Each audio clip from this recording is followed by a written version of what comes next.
The following program is underwritten by the generous support of Associates of Glens Falls and Loomis and Lipan Insurance. Since 1852, they have been assisting both businesses and individuals across the country secure the most comprehensive insurance products available. Associates of Glens Falls and Loomis and Lipan are one of New York's largest independently owned insurance agencies.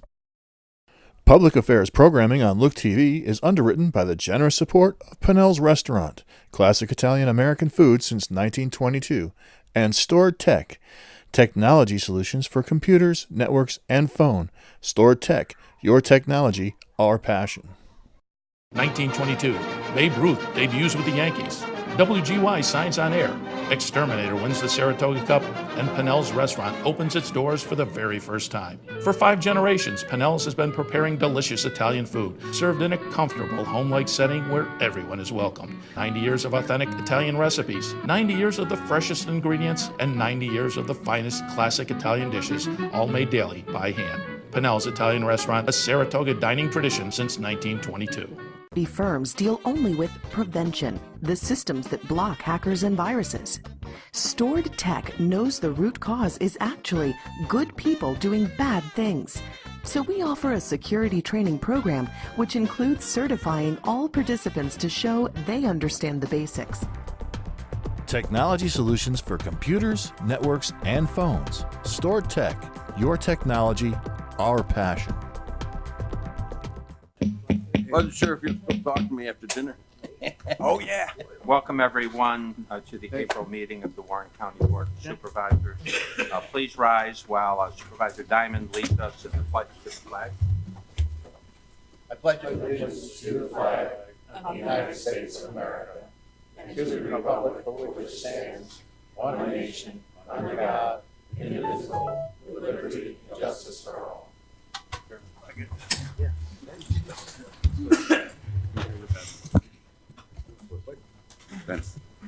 Clerk will read the roll. Mr. Leggett? Here. Mr. Diamond? Here. Mr. McDevitt? Here. Ms. Bramer? Here. Mr. Loeb? Here. Mr. Driscoll? Here. Mrs. Frazier? Here. Mr. Simpson? Here. Ms. Hogan? Present. Mr. Dickinson? Here. Mr. Merlino? Here. Mr. Stroud? Here. Mr. Wild? Here. Mr. Beatty? Here. Mr. McGowan? Here. Mr. Sokol? Here. Mr. Thomas? Here. Ms. Hyde? Here. Mr. Garrity? Here. Chairman Conover? Here. You should all have received the minutes of our March 15th meeting. Chair will entertain a motion regarding Ms. Bramer on the motion to approve, Mr. Leggett on the second. Any discussion? Ready for the question? All those in favor of approving the minutes of March 15 signify by saying aye. Aye. Opposed? Carried. Now we will move right into presentation of Employee of the Month. Why don't you lead up? I'm very proud to announce that Samantha Hogan from my office has been chosen for Employee of the Month for April. She's worked for my office since September of 2013. Working at the reception desk, Sam fields the majority of the calls that come into the clerk of the board's office and is the friendly face most encounter when visiting the second floor offices in general. She is always professional, pleasant, and ready to assist with whatever request might come her way. She's the perfect example of what a public servant should be. As part of her regular workload, Sam keeps the bills paid and the various budgets managed by the clerk of the board in check, handling all of the accounting work required for this office. She works hard to reduce expenses and many times has been successful in returning a savings at the close of the year. Sam also coordinates all of our department heads and various agencies to develop the monthly committee meeting schedule, which is a feat in itself.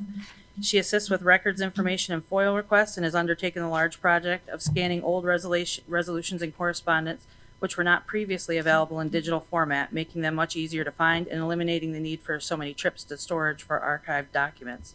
Sam is an excellent employee, always accepting and accomplishing any project requested of her, in addition to the myriad of tasks she has already assigned. She truly is our jack of all trades, and I'm very appreciative of her hard work and dedication to this office. If I could, I'd like to add that I've been so impressed with our front office staff since I started here. Every single one of them, they're really a model team.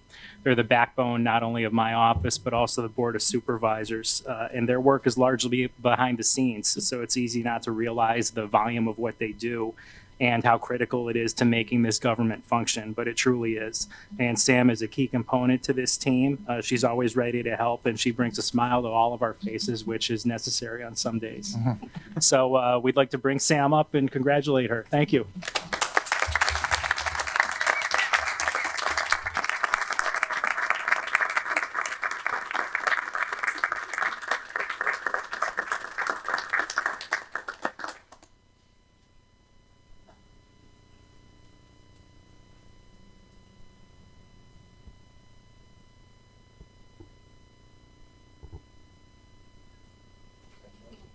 you like to say a few words? Yes, thank you.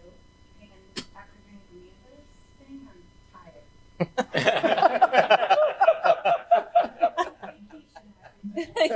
Long week.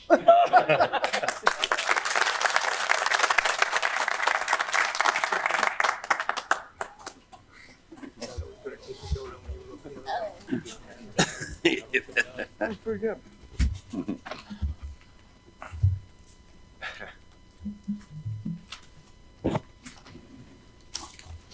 Report of the chairman. It's a very, very busy month. Committee meetings on March 18, environmental concerns, real property, public safety, county facilities, equally on March 19th, health, human resources, support services, public works, on March 25, economic growth and development, LDC. On April 5, support services, personnel, higher education. On April 8th, I had the privilege of attending and speaking at the Crime Victims' Rights Breakfast. There was a number of other supervisors there as well. It was held in the Northwest Bay Conference Center. It was very well attended, and it was a very moving experience, I have to tell you. On April 10, I attended the Adirondack Glens Falls Transportation Council meeting at Crandall Library. On April 11th, I had the pleasure of attending an evening meeting in Chester on the Wilderness Trail. It was well attended and a very informative meeting and a very interesting plan being advanced. On April 16th, I attended the EMS meeting here at the Conference Center. On April 17th, I, along with John Strow, I kind of shoehorned my way into a tour of Center's Health Facility. Thank you, John, for allowing me to piggyback on your tour. And on April 18th, I attended Inter-County. We did a tour of Cool Center, lunch at Davidson's. There were a number of issues that were discussed, but of particular interest was the internet sales tax revenue vis-a-vis AIM reimbursement of the towns. There was considerable discussion on that.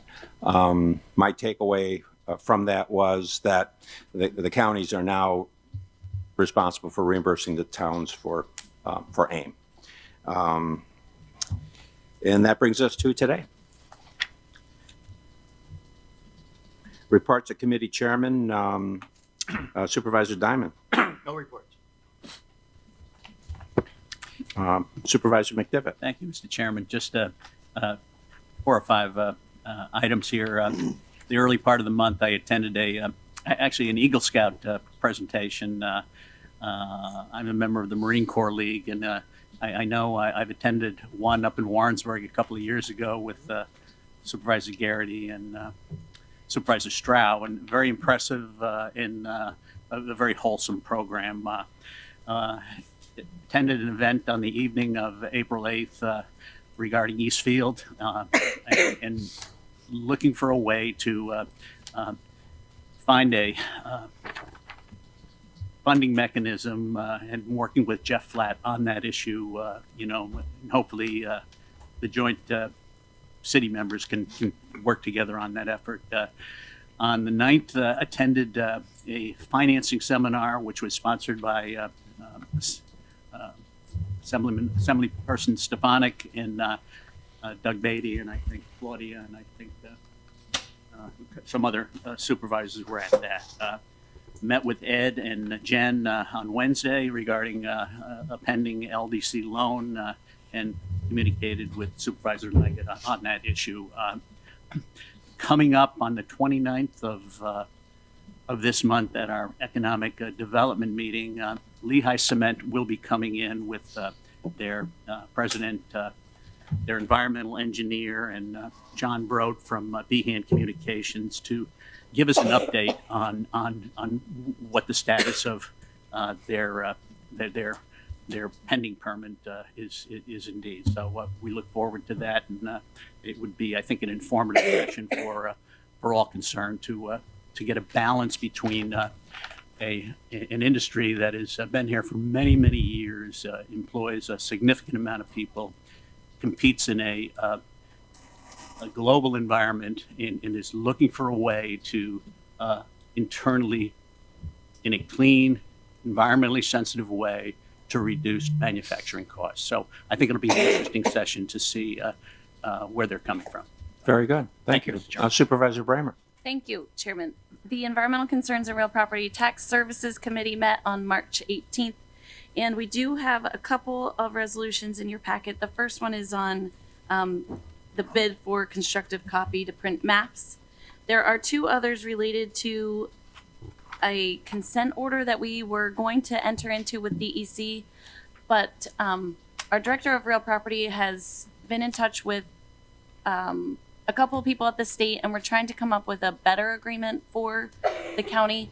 So at the appropriate time, I'm going to ask to table these two resolutions so we can take a little bit more time to consider whether or not there's something else out there that would be better for us to adopt rather than this consent order, which was pretty good for us. DEC was going to do the cleanup, and we were only on the hook for $10,000. But we're hoping that we can get something a little bit more firm from DEC as to the entire cleanup and then releasing us from future liability, which would be great. Monday, Earth Day, the committee is meeting again, and we will be going over the Clean Energy Communities program. I'm hoping that the county can take the 4 high-impact action items that are needed in order to get us certification. And once we do that, that will open up some funding opportunities, not only for the county, but also for our private entities. And one of them is the Energize New York program, which is an opportunity to allow private entities to get some financing for energy upgrades. So you just need some municipal backing. So we're hoping that we can look at that and then run that through your committee to help let the public know about it so that they can take advantage of that opportunity. And I think that's it. Thank you. Thank you. Supervisor Loeb. Thank you, Mr. Chairman. Support Services Committee actually met twice last month. Resolutions coming out of that committee are in the packet, and they're self-explanatory. I'll point out resolution number 165 from the Purchasing Department, authorizing Warren County to participate in the National Cooperative Purchasing Alliance. The question was asked, and Julie pointed out that this is a way, a great opportunity for the county to save money, but the towns need to apply individually. So I'm just saying that to remind all the towns to apply. With any dollar you can save, you can save. And check with Julie to see if you have any questions how to do that. And there are no resolutions from the Board of Elections, but we had a lengthy presentation from the Board of Elections.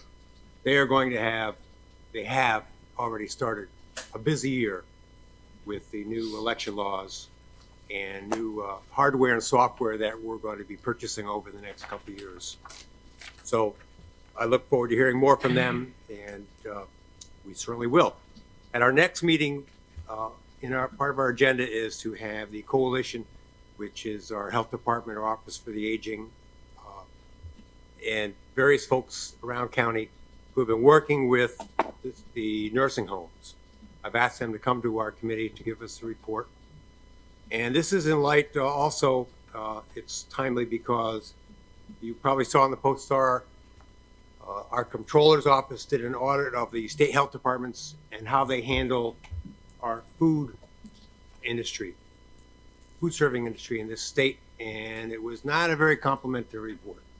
So that's just one section of the health department. I can't imagine that one section is not doing very well and the other section is doing well.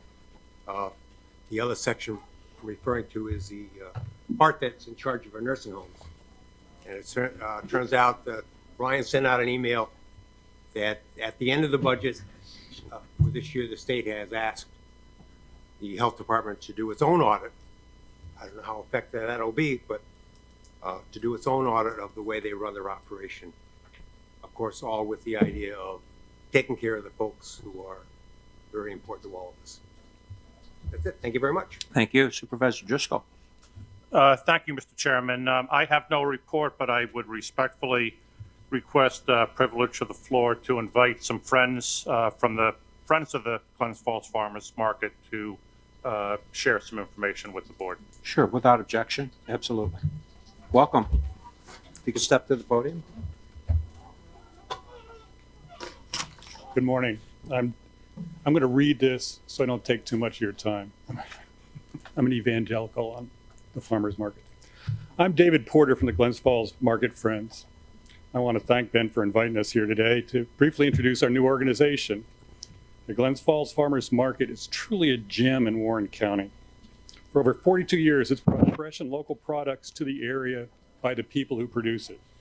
It stands almost with very few other markets as being a producers only market.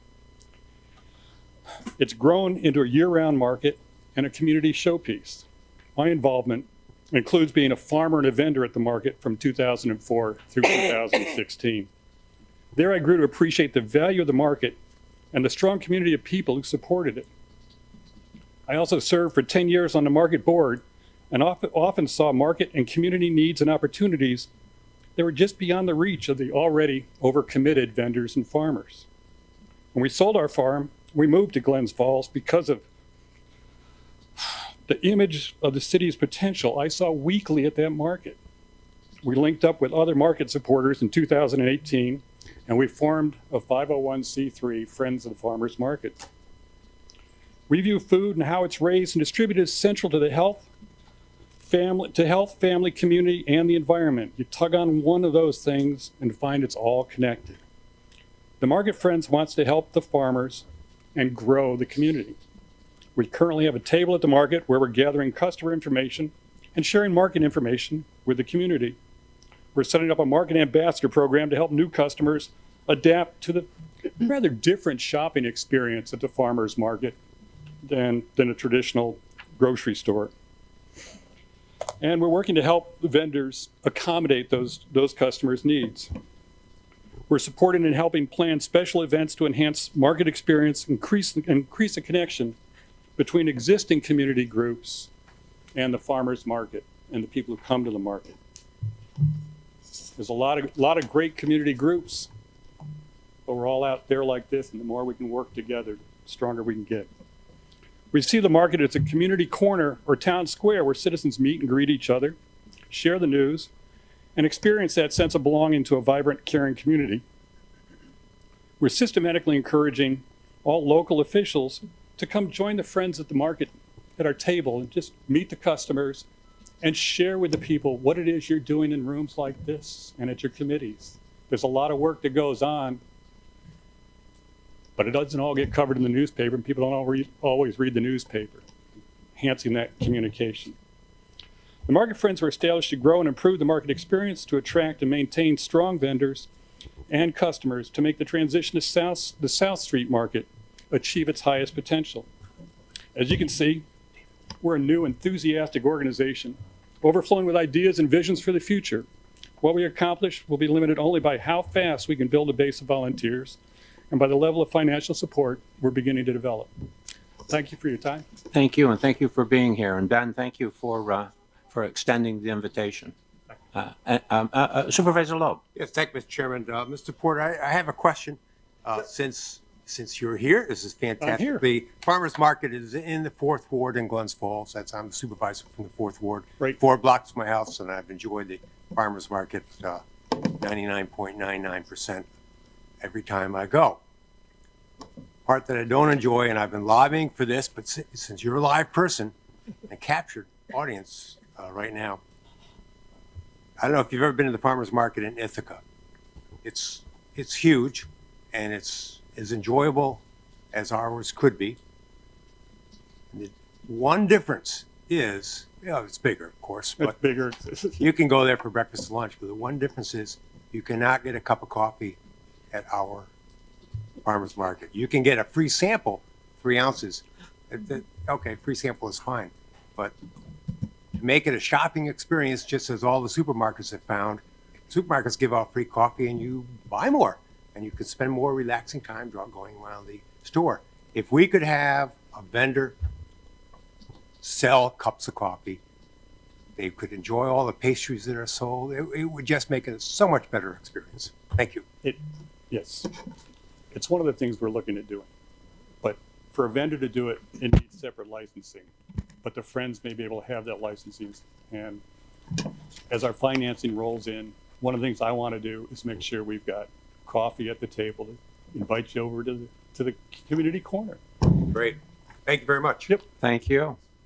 Thank you, Ben. Anything more, Ben? No, I'm all set. Thank you. Supervisor Frazier. Thank you, Mr. Chairman. The Health, Human, and Social Services met on March the 19th. We heard from Social Services and Public Health, and as a result of that, we have 7 resolutions, 151 through 157. 151 just authorizing an agreement for a dietitian. 152 is authorizing a payment to the New York State Department of Health for violations at Countryside. 153, authorizing a license agreement with CARES of New York to provide access to their homeless management information system. 154, appointing a member to the Warren County Youth Board. 155, authorizing submission of an application to the Adirondack Health Institute to supply with fresh produce. At 157, an agreement to provide a speech therapist. And last but not least, 157, which amends resolution number 122 of 2019, which amended an agreement with Zermed for the purpose of verifying insurances before billing to expedite the claims without denials. And yesterday I attended the Lake Champlain, Lake George Regional Planning Board, and really been impressed to see how much they've accomplished in the past year to kind of turn the whole thing around. So that was very interesting. And that's it, but I would appreciate your support on those resolutions. Thank you, Edna. Supervisor Simpson. Thank you, Mr. Chairman. On March 19th, DPW met, and out of that meeting, we have 5 resolutions. The first 3, 158 through 160, are authorizing 158 is a culvert replacement on Finkel Brook.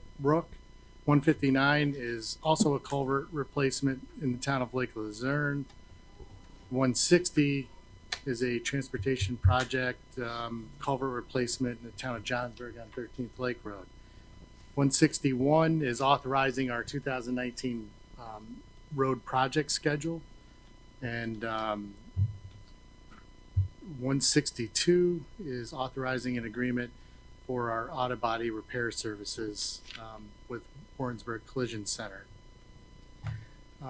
Another thing we discussed was the infrastructure inventory program that the chairman had came up with the idea and has stated the county and the implementation part of it. Everybody's received that program, and we're looking forward to seeing what everybody's infrastructure needs are so that we can really get an idea, get an assessment of what the county, where we are in Warren County.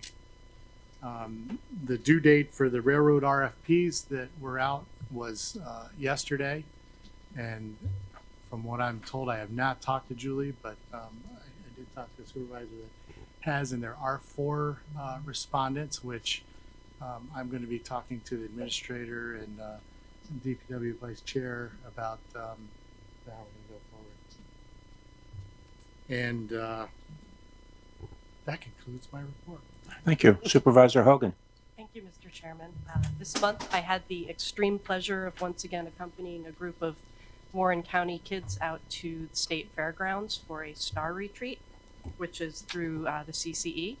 I'm, as always, so proud of those kids. We have the best kids here. I might be a little biased, but we have the best kids, and the future leaders are really being brought up right through the programs at the CCE.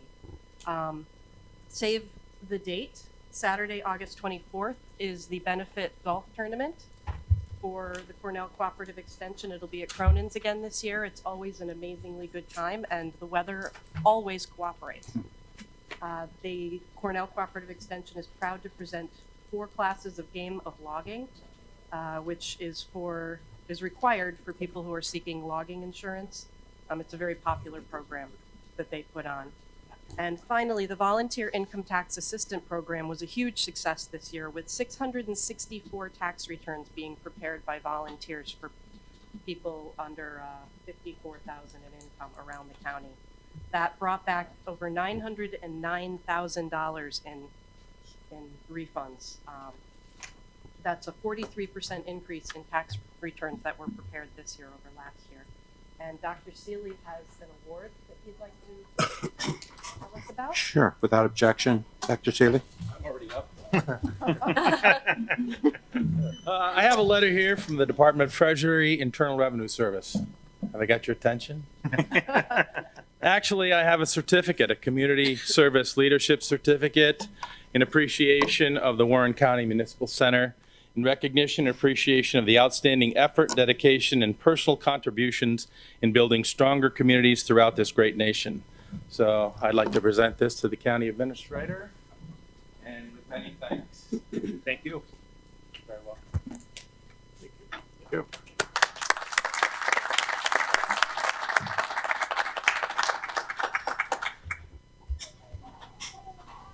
Thanks. You're welcome. Supervisor Dickinson. I've had an extremely busy month, and I have no report. We spent all the money. Supervisor Merlino. Thank you, Mr. Chairman. Tourism did not meet yet this month, and just a quick rundown, we're doing our spring break campaign. Most of it is underway, and it's close to home. We have a video on TV around the area about the indoor fun house and the factory outlet shopping. I've seen it a couple of times, so it's out there pretty good. We're also working on the whitewater derby and whitewater rafting and spring hiking. And the summer campaign on TV will start May 1st. Thank you, Mr. Chairman. How's that, Gene? Thank you. Okay, Supervisor Straw. Yes, thank you. No committee report, but a few event reports. I attended Maury Thompson's Charles Evans Hughes presentation, which is involving a film that is under production. Part of it has already been created on our local hero. And the film will continue in parts to become something I think of a great and glorious dedication to Charles Evans Hughes. So I learned of the event through an email blast. And the email blast was factual and comprehensive, a strong contrast to another email blast you may have been recently exposed to. So I would like to give credit to Maury Thompson and all those involved in producing this Charles Evans Hughes event. I think it's going to be great for the greater community. I also attended an event at Lake Georgia Steel Pier with Mayor Blaze and Supervisor Dickinson and Senator Little and others. And we had a very pleasant sit-down meeting with Senator Chuck Schumer. And the topic, for the most part, was Lake George, specifically the need to fund the rebuilding of Lake George's wastewater treatment facility. So I think that's important to all of us, and once funded properly, without the entire burden being on the town and village of Lake George, we'll be able to see enhanced water quality being returned to our lake, which is our golden goose, our economic engine. And everyone here should be supporting this effort. Chuck Schumer's words sounded very promising. Tomorrow, I'm surprised Supervisor Bramer didn't bring it up. It's going to be Earth Day at the Library Park at noon. Also, this is Bike Month. I know we've had several dedications for declaring it this month or that month, but it's also Bike Month. And St. Mary's held an annual gala on March 23rd honoring Ed Bartholomew at the Queensbury Hotel. And I can think of few people more deserving because he has done so much to enhance our greater community than Ed Bartholomew.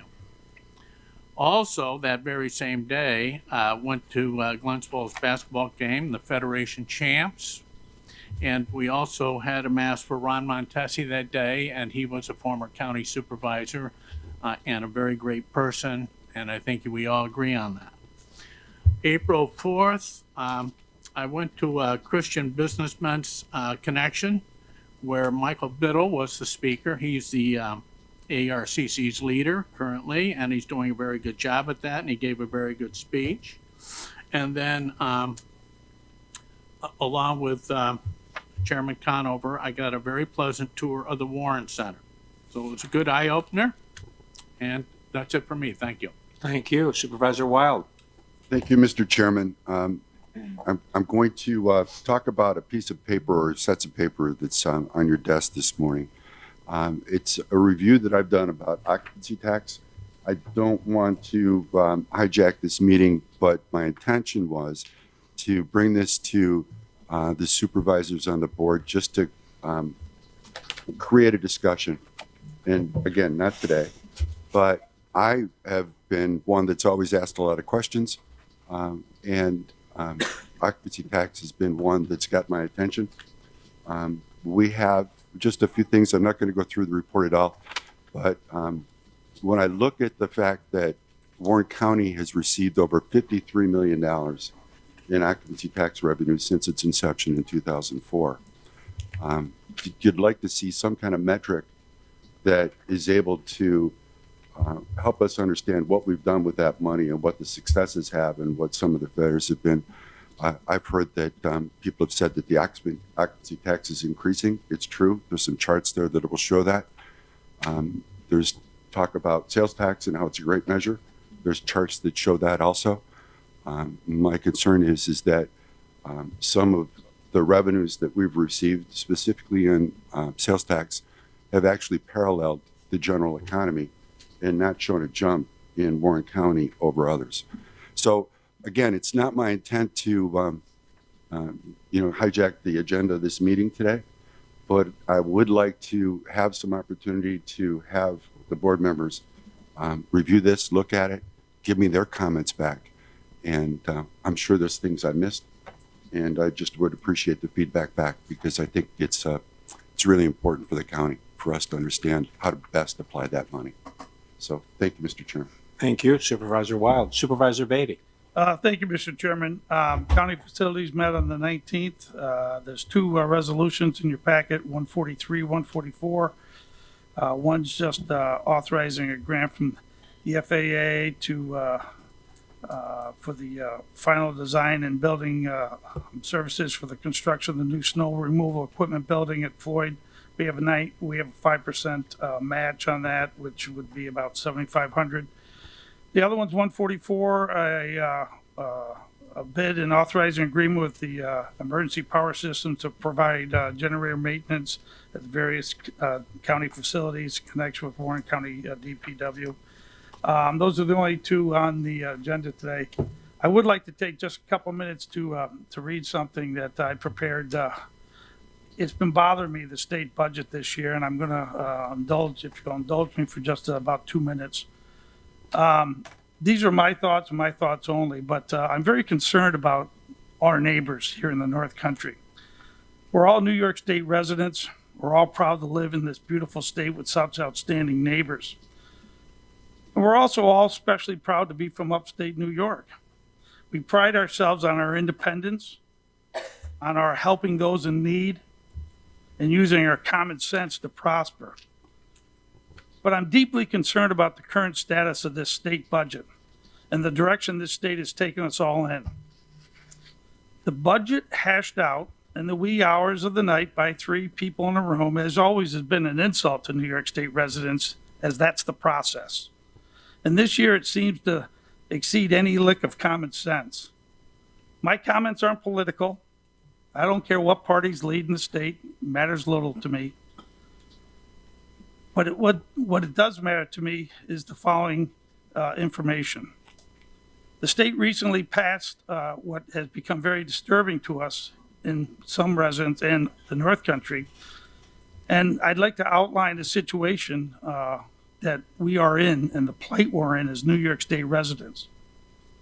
Number one, we're the highest tax state in the country, bar none. We have the most regulations in the country, bar none. The CEOs of America rate New York State as the worst state to own a business or start up a business. And if anybody's ever been in business knows that the number one business killer is over regulations, and especially to small businesses. because they don't have the resources to keep up with all the regulations. I know that personally. I was part owner of Sunnyside, and I remember that our person we brought in to be our finance man, who's an expert, he says to me, he was from Massachusetts, he says to me the very first day, how the hell can anybody make any money in New York State with all these regulations? According to the New York Post, April 15th, their editorial, quote, yet another study confirms it. New York State has the worst economic prospects in the country. As for the sixth straight year, New York ranks dead last in economic outlook for the, and this was from the American Legislative Exchange Council annual report called Rich States and Poor States. We lead the nation in the most residents moving out of our beautiful state. I'm not moving out. I'm gonna stay here and try to come up with solutions. But we lead the nation in most people moving out of the state. Over 1.3 million residents and your neighbors, and I've got plenty, have moved out of the state in the last 10 years. Over 1.3 million. Think about that. We're going to lose 2 more congressional seats, by the way, soon. Why? People are moving out of our state. New York pays one of the highest utility bills in the country for their energy. Another important piece of a business puzzle when companies decide where to move a company to. We've had the most convicted politicians of a felony of any state. Now, that makes me sick. But think about that. We've got the most convicted politicians of a felony. And as we all know, Mr. Scalise, who's a Republican, Mr. Silver is a Democrat, were both convicted recently. They were 2 of the 3 people in a room. I can go on and on with these facts, but there are bases as to why this budget is hurting all of us. So it doesn't address the core problems in the state from this budget. Here's what it does do. It increases the state spending 4%. It increases the budget by billions of new spending and additional taxes. I will applaud the governor. He pushed hard to make sure the 2% cap was implemented. Thank you. Although a 2% cap isn't technically a 2% cap, and if anybody would like to discuss that, I'd be glad to. The governor just recently said there'll be a $1 to $2 billion revenue shortfall because of New York State residents moving out of the state. Yet we increase the spending by billions, and we make sure there's huge raises for every legislator and the governor. And by the way, when the governor gets a raise, many of you probably don't know, there's about 6,000 employees in state government that also get a raise because they're tied to his raises. So that will equate to hundreds and hundreds of thousands of additional dollars. I just thought you'd like to know that. This budget restores funding to municipalities and small towns. That's called the AIM, which all of you probably are familiar with. But here's the problem. That budget was going to cut 8% of the budget, $58,000. He said, no, we'll restore the money. You're going to get the same as last year. But as we all know, we're going to be getting additional sales tax from the internet because now the federal government passed that we can charge and get that. Well, the governors and the people in the state of in Albany have said, well, we'll just take that money, a good portion of it, and give it back to the towns. As Mr. Conover referred earlier, it's now the county that's going to supply the AIM money. And just a couple other, and thanks for indulging me. We're cutting $1 million in agricultural programs here in upstate New York, mostly the Cornell University and the farm viability farming programs. We're going to spend $250,000 of our tax dollars, though, for a program to diversify the North Country. Now, somebody explain that to me. Last I knew, if you wanted to move to the North Country, you could. No one ever said you couldn't. We're eliminating bond for most criminal offenses. As Assemblywoman Carrie points out, the vast majority of felonies committed in Washington and Saratoga counties, which she represents, over 80% are committed by people who live outside of the county. So what are the repercussions? The state will supply zero money to the counties to go and retrieve suspects who fail to show up for their trials.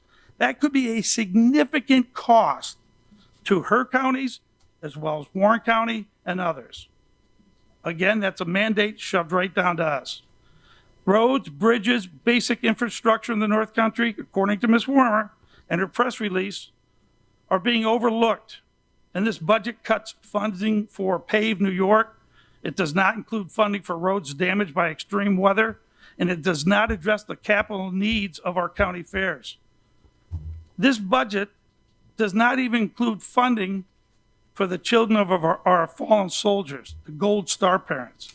Yet it includes $27 million of your taxpayer money and our neighbors' money for funding for the children of the illegal children of the state. I don't have a problem helping them out at times, but to not fund the Gold Star parents' kids, that's an insult. Especially since this area has some of the most, this district, the 21st district, has some of the most military families in the state. This budget's going to add additional taxes for New York, millions of dollars. It pushes more state mandates onto every county, and it's going to result in a budget deficit. So I guess when's enough? Do we need another million, 2 million, 3 million more residents to move out of New York State? Because people vote, and they vote with their feet. As I mentioned above, New York State has the worst economic, okay? There are additional items that are hurtful for the North Country, the entire state, and our neighbors. But as Democratic Assemblywoman Carrie Warmer clearly states, this year's budget was less balanced than any budget I have ever voted on since I took office. And there are a number of items she simply cannot support. This isn't partisan, this is bipartisan. This is Republican, Democrat, Independent. We're all New Yorkers. We're all upstate New Yorkers. We're all darn proud to live up here. I know I am each and every day. And I'm just not going to sit idly by any longer and just pretend like this budget helps us. It hurts us in the North Country. It's very clear. It's very cut and dry. And I'll be attending the legislative meeting, committee meeting, asking that we put together a resolution that expresses our feeling about this budget. And hopefully it'll be a bipartisan resolution. So thank you. Oh, by the way, I asked Ms. Warner if she could attend. She couldn't. She already had meetings planned, but I thanked her for her time and input. And thank you, Mr. Chairman, for indulging me with those comments. You're welcome. Supervisor McGowan. Thank you, Mr. Chairman. After Doug Beatty, I will give him my time, so no report. Thank you. We appreciate that. Thank you. Supervisor Sokol. Thank you, Mr. Chairman. Finance met on April 5th. Before you are resolutions 141, 142, and 168 through 179 for your consideration. Just like to touch base on resolution 168, and that did come out of support services, and Supervisor Loeb mentioned this in his report. This will be a capital reserve account dedicated solely for election equipment. This will now be a part of the budget process, and we will be receiving a detailed report given on the operation and the condition of this reserve, and this will be given to us on an annual basis. It's just with the uncertainty of the state, it is prudent that we establish this reserve.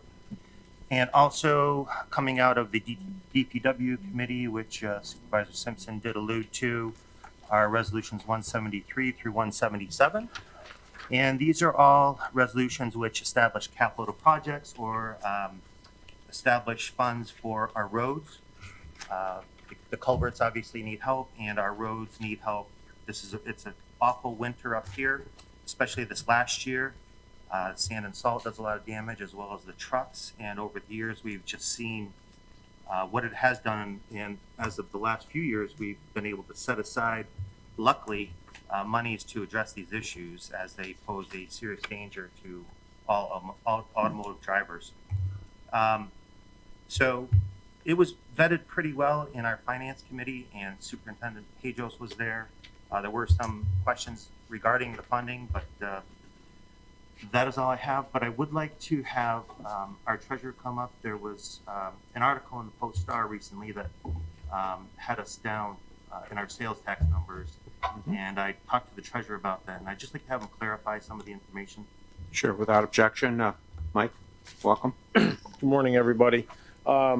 last month I was here and I told you our sales tax was up a little bit and most of the rest of the state was down. Well, guess what? It flipped. Most of the rest of the state is up and we're down this time.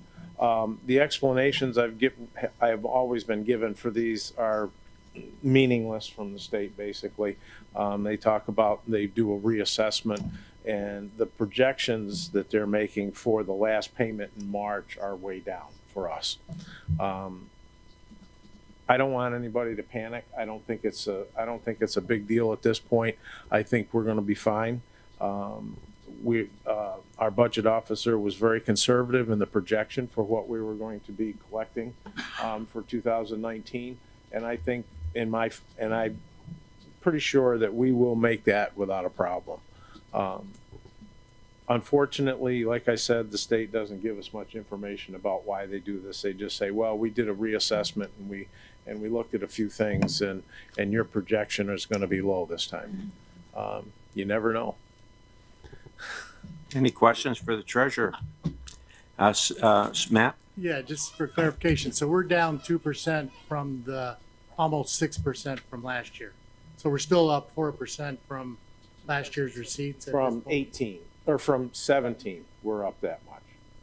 Okay, because Frank, and correct me if I'm wrong, the projections are based on actual collections from the previous year, correct? From 17. So you kind of have to go back to 17 to look at where we are now in comparison, because at the time the budget is being done, we don't have the 18 figures. So, but we do compare them back. I mean, yeah, we're down in for the last payment in March of $445,000. I don't think that's going to be the case once we finally get the money, because we have not received all of the payments for March. Ryan, you got a question? I do, and I'm not sure if the state has answered this question yet, but for the AIM payment, which will come out of our local sales tax revenue, it's going to be about $245,000. Did they indicate when they're going to withhold that from the revenue? We have not heard. Okay. No. And that's another thing that concerns me, because they're talking about we're going to see this big boost in our sales tax from internet sales. I'm a little skeptical about that, because I do buy a lot of things on the internet, and most of the companies that I buy from are already collecting the sales tax, and we're already getting our percentage of that. So that's concerning to me that they're stating that this 200 and some thousand dollars that they're going to take from us, we're going to make up somehow. I'm concerned about that. There was a discussion at NISAC yesterday regarding that, and basically NISAC was saying that there really is no information on exactly how they're calculating that. Yeah, there isn't. It's just that, I can't remember the projection, but it was in the millions, and I don't, in additional to what we're already getting, and I don't see it, but I'm just a lowly treasurer here. I'm not on the state level, so. Well, Mike, thank you for being here. Yep. Any other questions? Oh, the other two things I'd like to say is that we do have two resolutions, 171 and 172, and I'd appreciate your support on those. And if there's any questions on either one of them, I'll answer for them right now. Any questions for the treasurer? Thank you. Thank you. Matt? Thank you, Mr. Chairman. That concludes my report. Very good. Supervisor Thomas? Thank you, Mr. Chairman. No report, as the Budget Committee hasn't met. However, we will be probably in May, as soon as the books are closed, so we know what our fund balance is and we have something to discuss. ANCA and Lakes to Locks is being contacted to attend those meetings to discuss their appropriation that they get out of the budget. I would encourage support on Resolution 177. If you recall, during the budget process, I took some money out of various departments and thought that we could pay cash, and that's what this resolution pertains to. That's my report. Thank you. Supervisor Hyde? No report. Supervisor Garrity? Yep, we have two resolutions from personnel, 166, 167. 167 is allowing a public health nurse to continue her education. I attended APA Local Government Day in Lake Placid, and again, we talked about the same issue. Short-term rentals was a big issue up there this year, broadband initiative. Did go to the crime victims breakfast. That's always very moving. Intercounty Legislative Committee we had two meetings, one in March where we went to Denimore Correctional Facility. I found that to be very, we spent about an hour and a half in there touring the correctional facility. The warden was very forthcoming about the escape up there. We were able to see a lot of the area where the escape happened. It's a big facility. And then yesterday we went to Cool and Shoring Arena. And then yesterday after that, I went to an AATV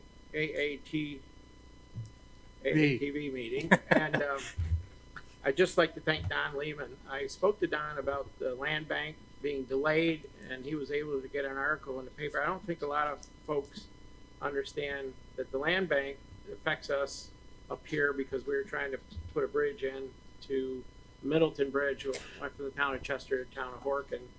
And the land bank's been held up by, I believe, Assemblyman Engelbright. So I sent him an email asking him, when we could see this move along. I've never had a response back, but I think was a little disingenuous from the Assemblyman. He's a chairman of the Environmental Committee. But as people are stating, and as Doug has stated, we are really getting shortchanged up here in this area in the Adirondacks. And I think Doug was spot on in his comments, and I appreciate him taking the time to do that.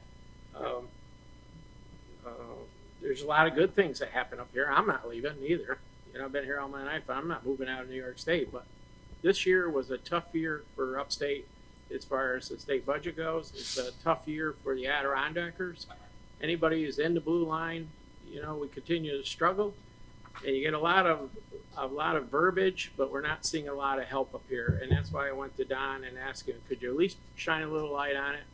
And I did what I said I was going to do. I sent a letter or an email out, and I've not heard from Assemblyman Engelbright. It may help that the rest of you send an email to him and saying, what's up with the land bank? This was voted on by the people of the state of New York 2 successive years. And it sits there in the Environmental Committee, and it doesn't go out to the legislator to pass an act. I don't get it. I can't see how you can ignore the voters of the state of New York, but apparently we can in Albany.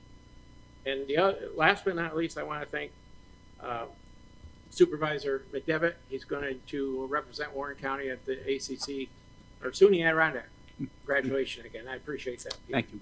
Thank you.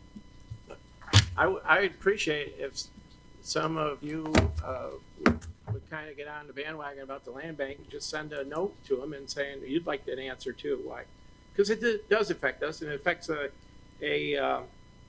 resort in the town of Horkin, which has been there forever, and attracts a lot of people to the community, and they have to take quite a shortcut around to get to their facility. So it's just not right. That's the way I feel about it. I certainly agree with you. A major employer as well. Yeah. Supervisor Leggett. Thank you, Mr. Chairman. Criminal Justice Public Safety met on March 18th. Before you are 3 resolutions, one from the district attorney, one from the public defender, and one from the sheriff. All very simple. One is the agreement with special prosecutor for the DA's office. So whenever they have a conflict of interest, there's money in the budget to fund this as well. Public defender is an extension of an agreement, and sheriff is ratifying out-of-state travel. I did attend with other supervisors and the chairman the Crime Victims' Rights Breakfast. Would like to thank the DA's office and Manon Napatino, Nito for putting that on, organizing that on April 8th. Also attended the Adirondack Local Government Day up in Lake Placid with a few other supervisors as well. Always good to be there and get up to speed on events that affect us all. Went to a broadband symposium that was after our last meeting in Johnsburg, hosted by our supervisor from Johnsburg at Stanley Pond, and that was good to get updated on the progress of broadband in our area. we held an EMS task force meeting on April 16th. Thank you for all who attended and participated on that. We are making some progress reported on in the picture I see. Thank you for that. And would like to also thank the supervisors that came up to Chester and attended the first Wilderness Trail presentation. Chairman, Mr.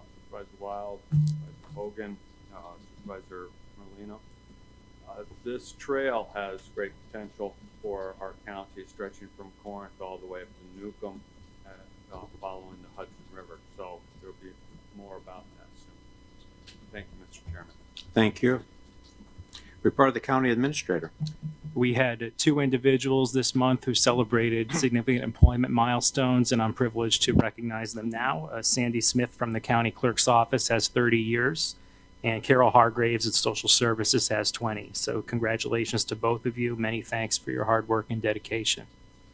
I was on vacation for the March board meeting. It's been busy since February, so I'm going to focus just on the highlights since the February meeting. On Thursday, February 28th, I toured the Cool Insuring Arena with Jeff Mead and Mike Biddle of the ARCC to get a better sense of where they're headed and what their capital needs are going to be in the future.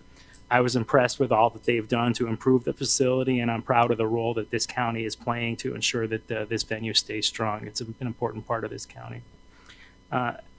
I held several meetings in early March to launch the countywide capital project inventory, which all the towns and other stakeholders, including the Cool Insuring Arena, among others, have been asked to participate in. I want to thank the planning department for their help in getting this off the ground. We're getting a good response so far from all the stakeholders. We encourage all the towns to keep providing your information.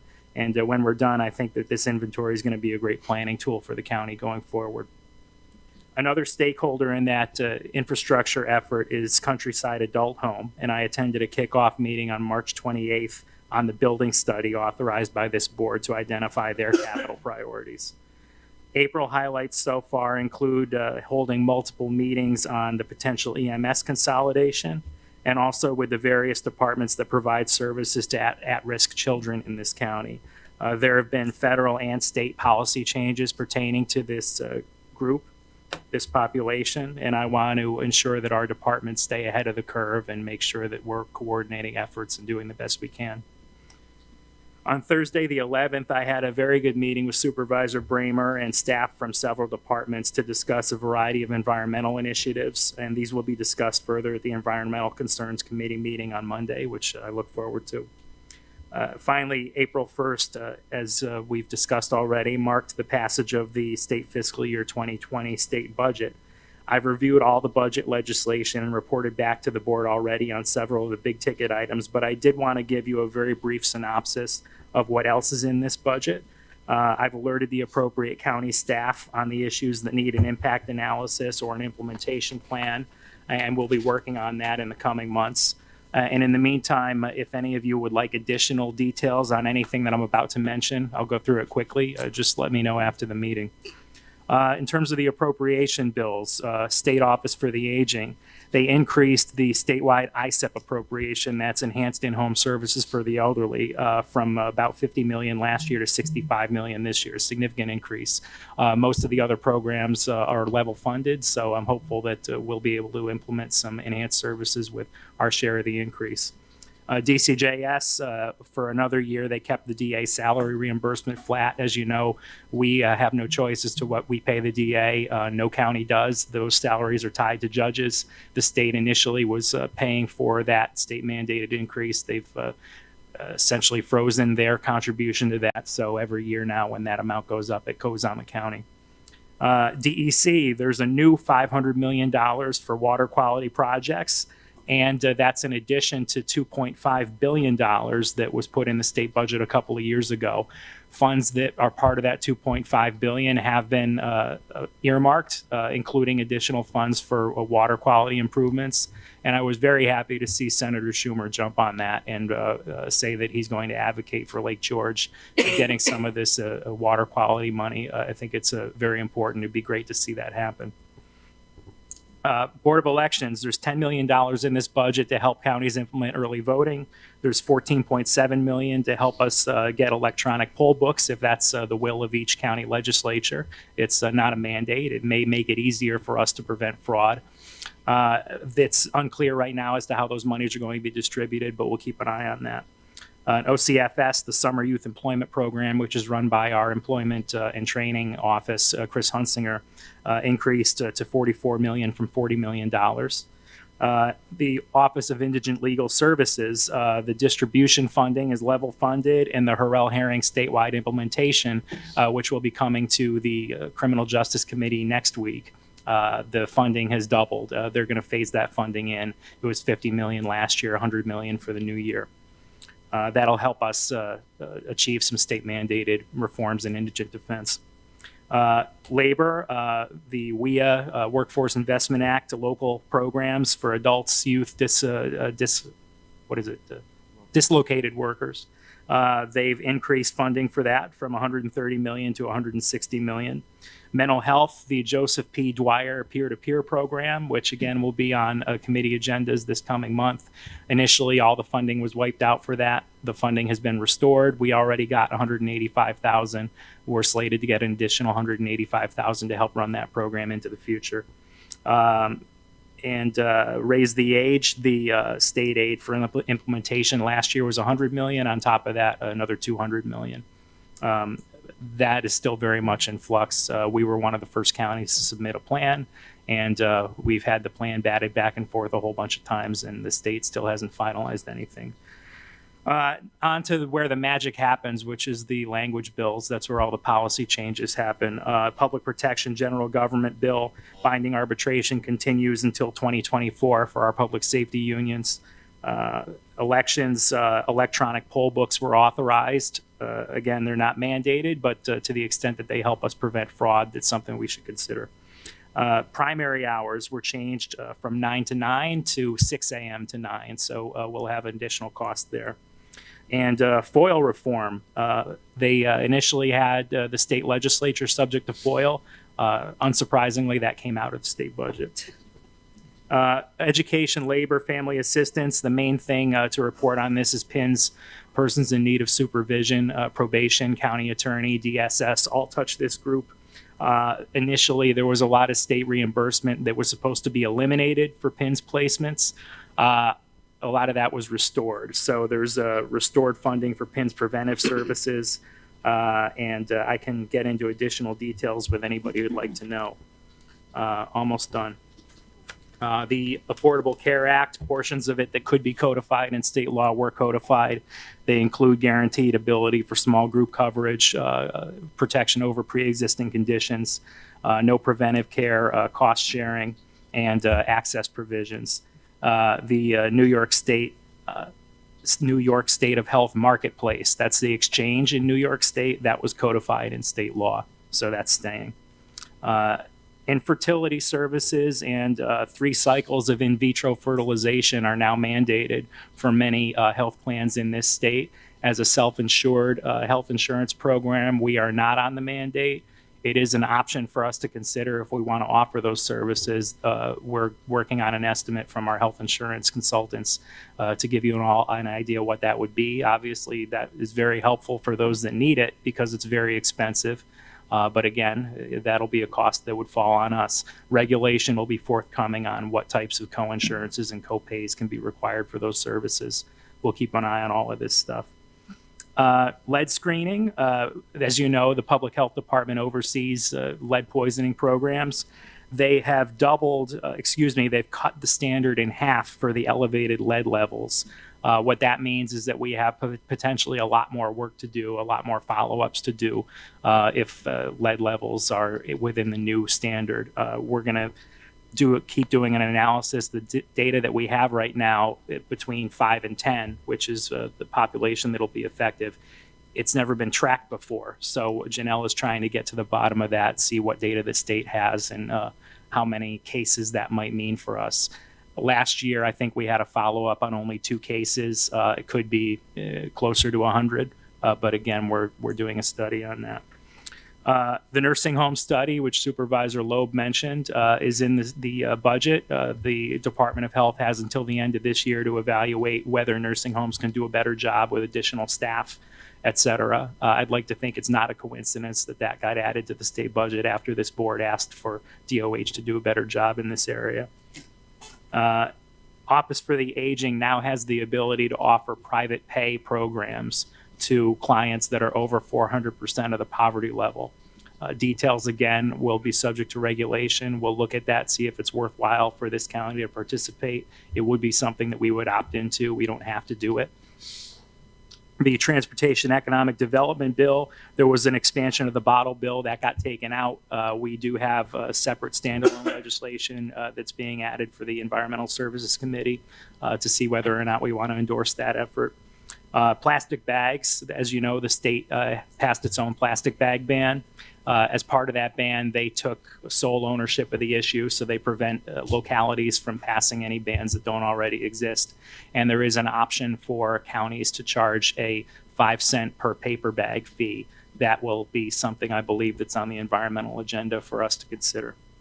And finally is the revenue bill, which is also known as the Big Ugly because it's the last bill to pass, and everything that gets worked out at the very end gets jammed into the end of it, where hopefully nobody will see it. But I looked at it. The criminal justice reforms are all in the revenue bill. Supervisor Beatty already mentioned some of those. They took out marijuana legalization. That'll be considered as separate legislation later on this year. The tax cap was made permanent. It had previously been extended for a year, for 2 years. It's now permanent. There's no sunset on that. Sales tax, we've discussed already the marketplace addition as well as the shift of AIM funds to county sales tax. Significant because Article 28 of the tax law is state revenue. Article 29 is local revenue. This is the first time that they're reaching into that Article 29 revenue to fund state priorities. It's unprecedented, and in my mind, it's it's a slippery slope. Finally, towards the end of the revenue bill, is unilateral mid-year budget reductions authorized for the state division of the budget, which reports to the governor. So what that means is if the federal government were to repeal the Affordable Care Act, result in a reduction of $850 million to this state, the state director of the budget can go in and cut aid to localities in the amount that's required to recoup that. It's a way of putting pressure on localities to lobby against healthcare reform at the federal level. They also have a provision for $850 million that's not Medicaid. If any action from the federal government in their estimation will cut $850 million from the state budget, they can make it up by taking it from us. And $500 million if the state division of the budget determines that this is independent of what the federal government does, but if anything during the course of the year sets off the state financial forecasts by $500 million, the state can then come in and do the same thing. They can take it out of us or out of other programs that benefit our residents. This, I have to mention, is carried forward. These provisions have been in effect for the past 2 years. They have not yet been utilized, but it is there in the event that something develops at the federal level that Washington hasn't been able to do yet. There's a provision for the legislature to offer up a different program than whatever the state budget director offers, but whether or not they would do that, because whatever it's going to be is going to be very unpopular. It would be my suspicion that they'd rather have that fall on the governor. So that's something that I always worry about. Could happen at any moment. The state could change its forecast to justify that. So we'll keep an eye on it. Supervisor Garrity. Where would they take it from? Our sales tax revenue? Now they would reduce state aid in the appropriation bills. The aid to localities bill is the one that gives most of our programs their aid. That bill is specifically mentioned. They can also take it out of state operations that fund the state agencies.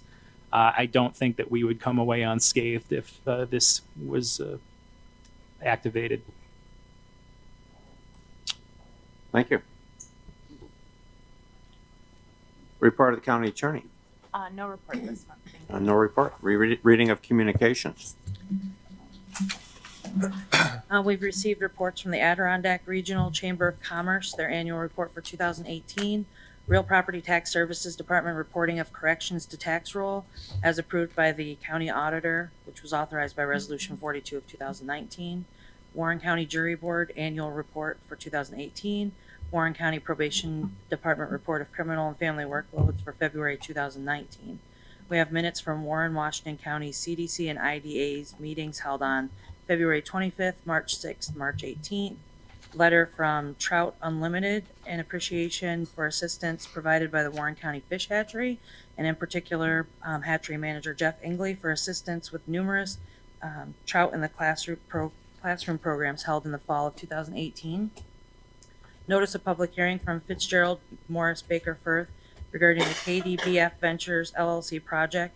That public hearing was held on April 11th.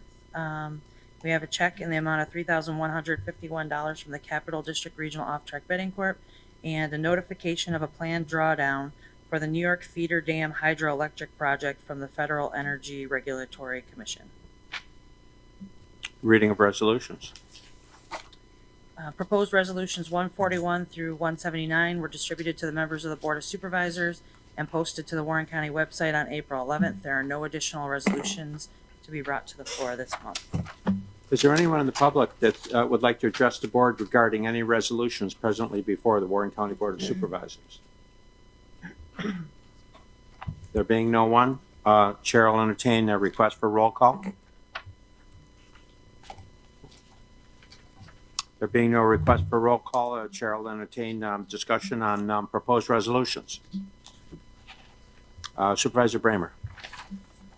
On resolution 148, it says, talks about the administration of projects and activities identified in the 2018 local waterfront revitalization plan award.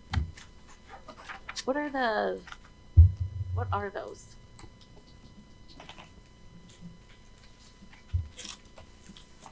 That would be Supervisor McDevitt's committee. I believe Supervisor Simpson, isn't that one of the projects at least? Speak to the project in Horicon. It was the inclusion. It was a program to increase our stewards and decontamination efforts on Scroon Lake for boat stewards. So it's the town of Scroon, town of Chester, town of Horicon. That's one piece of it. These were approved last year in our plan going forward. We don't From the have that planning list here, department. do we? I just don't know. I think Chester, I'm not sure what. It's part of the. Is that same? Yeah, Okay. yeah, it's all harvesting. Okay, so that's the same. I've got some more detail if you need that, Mr. Chairman. Supervisor Beatty. That's a dollar for dollar match, 25%. The match will be provided by Horicon, Chester, and Scroon through expenses for the AIS prevention and control. Additionally, a volunteer working group will provide the match. That's from Mr. Hajos. Yeah, that program, LWRP, that's 7525. Right. Any other questions, Supervisor Bramer? You had a tabling. We should take care of that tabling. Yes, I'd like to make a motion to table 150 and also, with Supervisor Sokol's permission, 179, which came out of finance for the money. To table those two resolutions, please.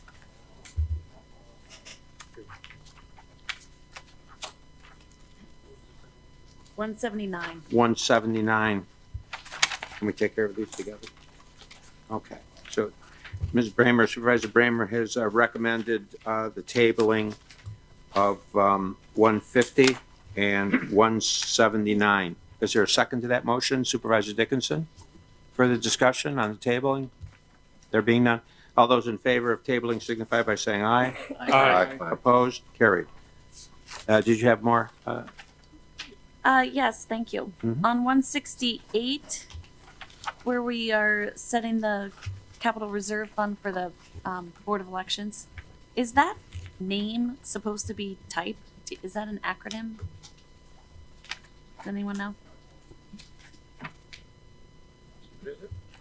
Can't remember. Where it's typed in quotations there. I don't think it was an acronym for anything.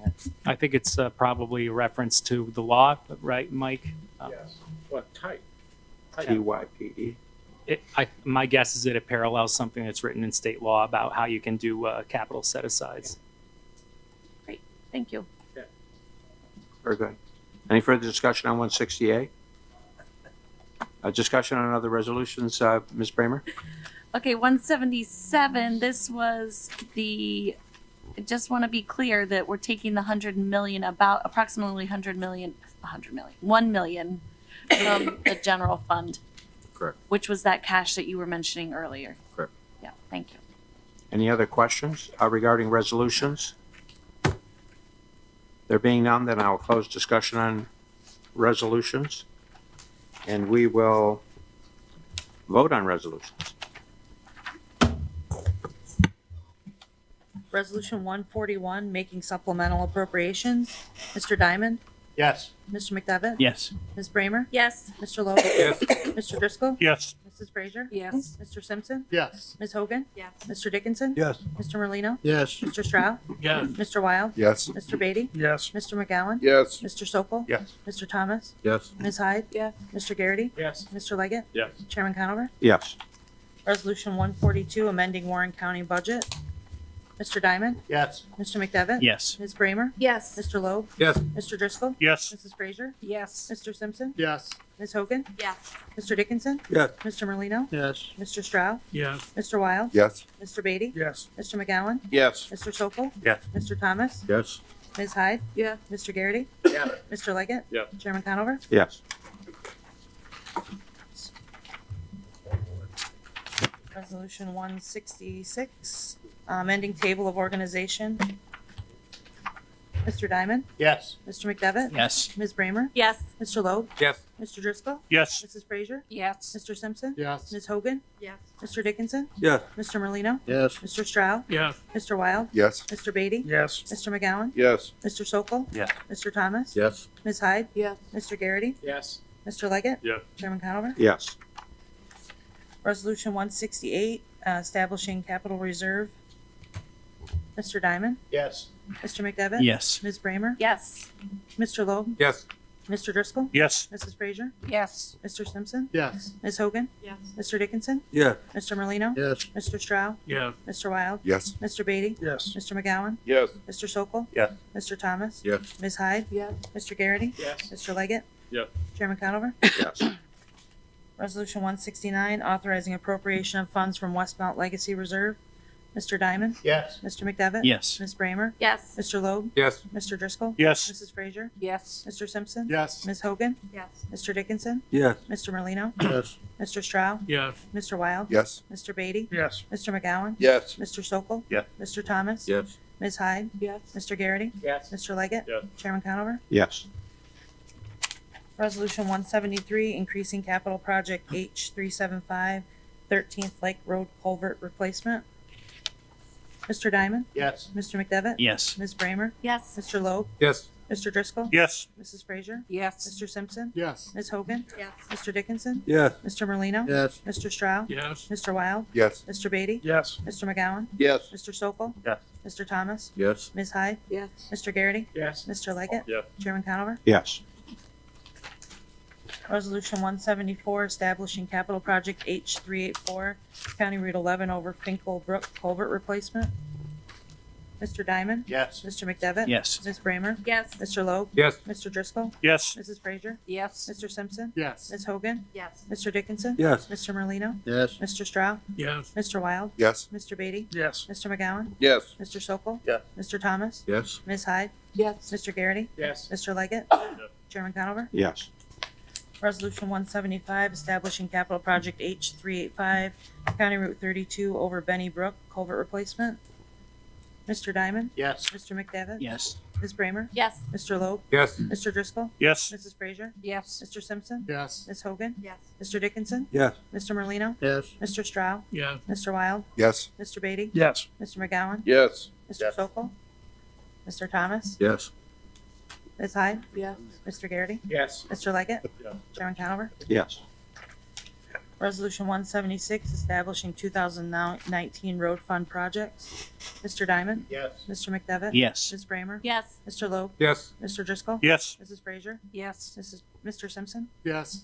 Ms. Hogan? Yes. Mr. Dickinson? Yes. Mr. Merlino? Yes. Mr. Stroud? Yes. Mr. Wild? Yes. Mr. Beatty? Yes. Mr. McGowan? Yes. Mr. Sokol? Yes. Mr. Thomas? Yes. Ms. Hyde? Yes. Mr. Garrity? Yes. Mr. Leggett? Yes. Chairman Conover? Yes. Resolution 177, authorizing appropriation of funds from the general fund. Mr. Diamond? Yes. Mr. McDevitt? Yes. Ms. Bramer? Yes. Mr. Loeb? Yes. Mr. Driscoll? Yes. Mrs. Frazier? Yes. Mr. Simpson? Yes. Ms. Hogan? Yes. Mr. Dickinson? Yes. Mr. Merlino? Yes. Mr. Stroud? Yes. Mr. Wild? Yes. Mr. Beatty? Yes. Mr. McGowan? Yes. Mr. Sokol? Yes. Mr. Thomas? Yes. Ms. Hyde? Yes. Mr. Garrity? Yes. Mr. Leggett? Yes. Chairman Conover? Yes. Resolution 178, establishing capital project H383, Screw Lake invasive species.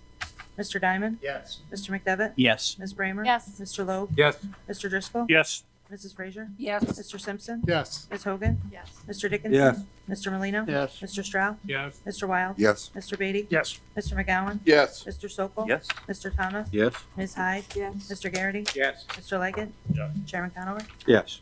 Okay, lock it on the rest. Motion on the collective,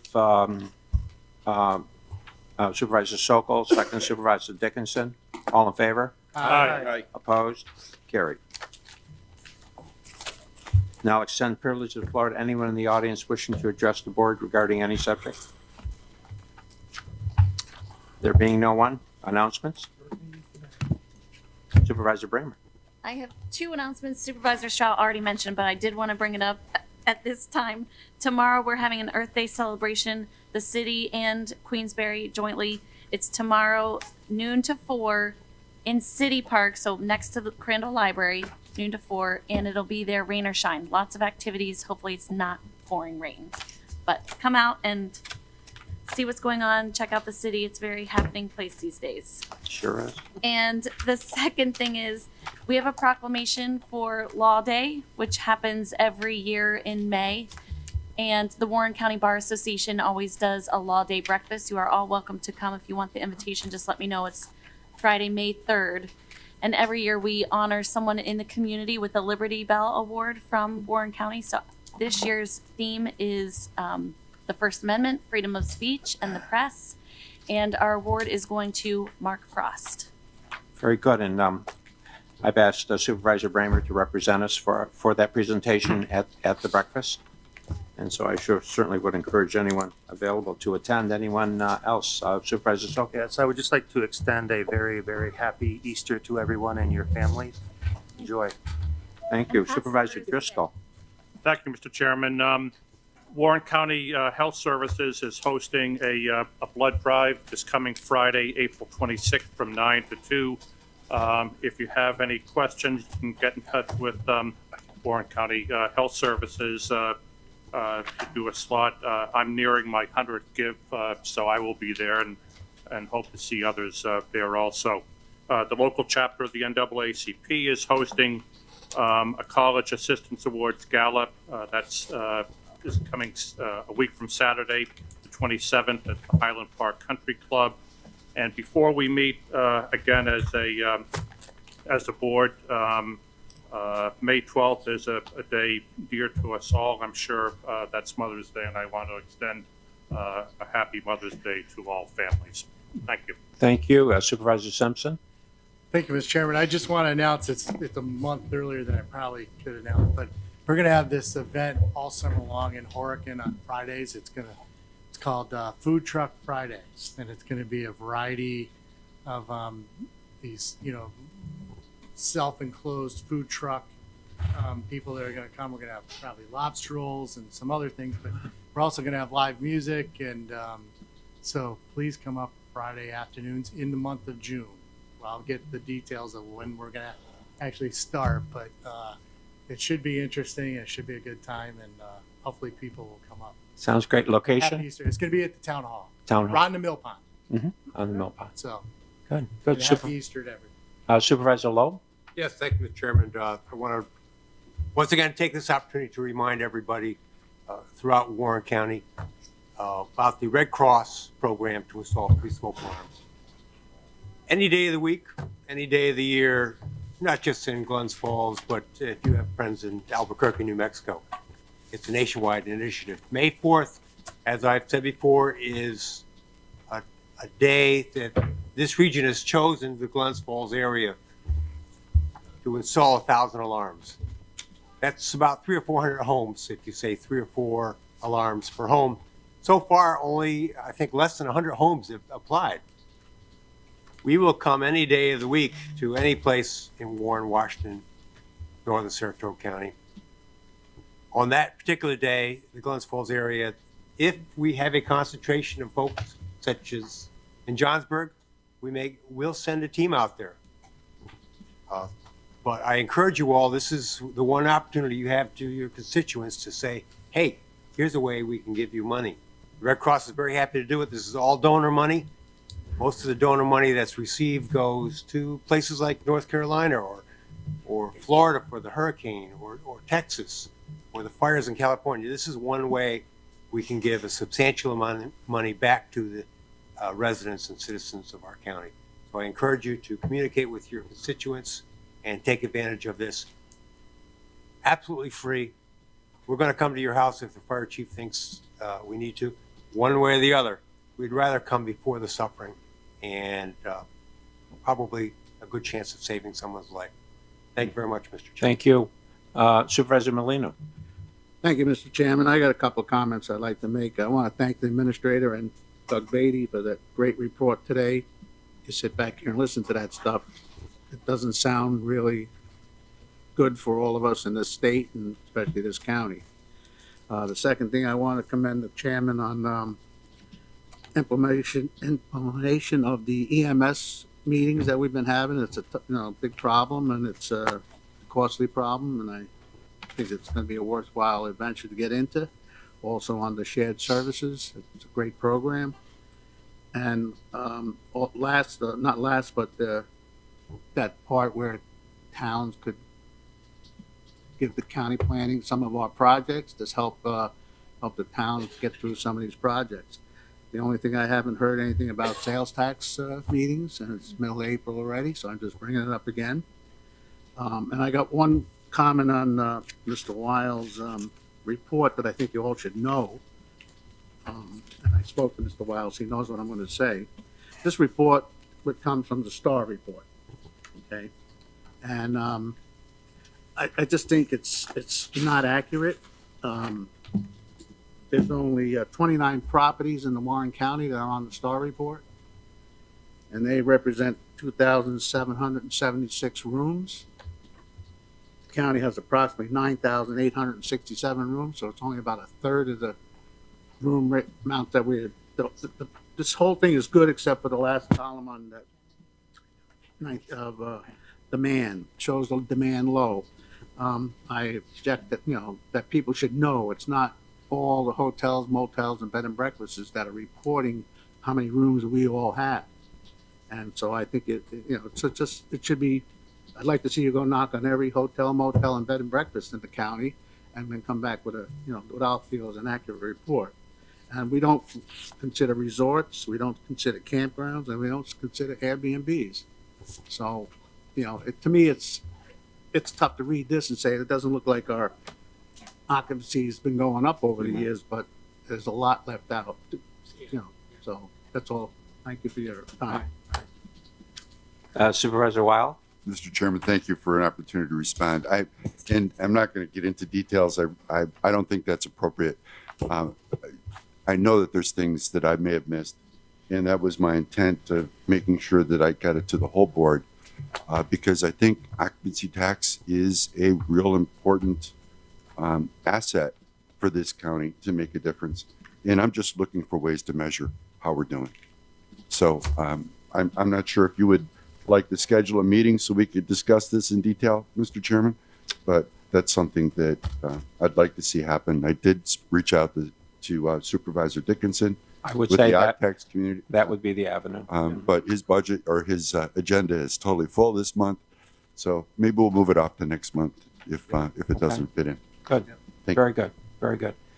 Motion to adjourn. Supervisor Simpson, Supervisor Dickinson on the second. All in favor? Aye. Opposed? We are adjourned. Thank you, everyone.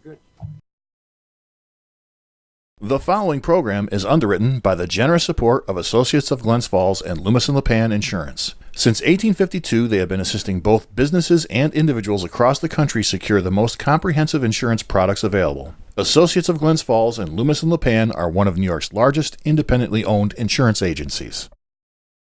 Public affairs programming on Look TV is underwritten by the generous support of Pinnell's Restaurant, classic Italian American food since 1922, and Stored Tech, technology solutions for computers, networks, and phone. Stored Tech, your technology, our passion. 1922, Babe Ruth debuts with the Yankees. WGY signs on air. Exterminator wins the Saratoga Cup, and Pinnell's Restaurant opens its doors for the very first time. For 5 generations, Pinnell's has been preparing delicious Italian food, served in a comfortable, home-like setting where everyone is welcome. 90 years of authentic Italian recipes, 90 years of the freshest ingredients, and 90 years of the finest classic Italian dishes, all made daily by hand. Pinnell's Italian Restaurant, a Saratoga dining tradition since 1922. Firms deal only with prevention, the systems that block hackers and viruses. Stored Tech knows the root cause is actually good people doing bad things. So we offer a security training program which includes certifying all participants to show they understand the basics. Technology solutions for computers, networks, and phones. Stored Tech, your technology, our passion.